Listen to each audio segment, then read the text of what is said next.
In this video, I'll show how to double thread the needle. So with double threading, you want to take your thread and you want to have enough thread to span the distance between your fingertip and your elbow twice. That's a good way to know about how much thread that you need. So easy way to measure is just fingertips to elbow 2 times. And then I add a couple of inches for when you tie the knot, and just have a little extra space. But you don't want much more than that.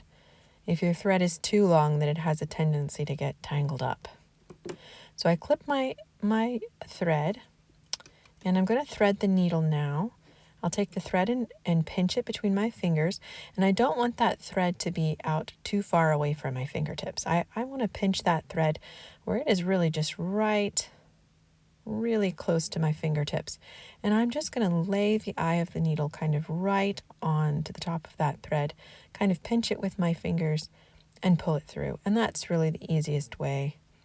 If that thread is too far away from your fingertips, it's harder to get it through that eye. So now I just want to straighten up those two ends so that they're even. I have my 2 pieces of the thread together, and I'm going to put a knot in the end of that. And so I'm going to wrap it around my fingers, and I'm going to pull that tail between the 2 around 1 time.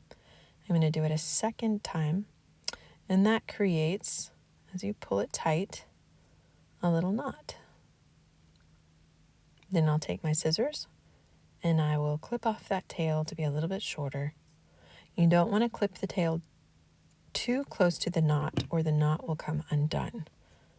So you want to leave just a little tail at the end of that knot. And that is how to double thread the needle. And there you go.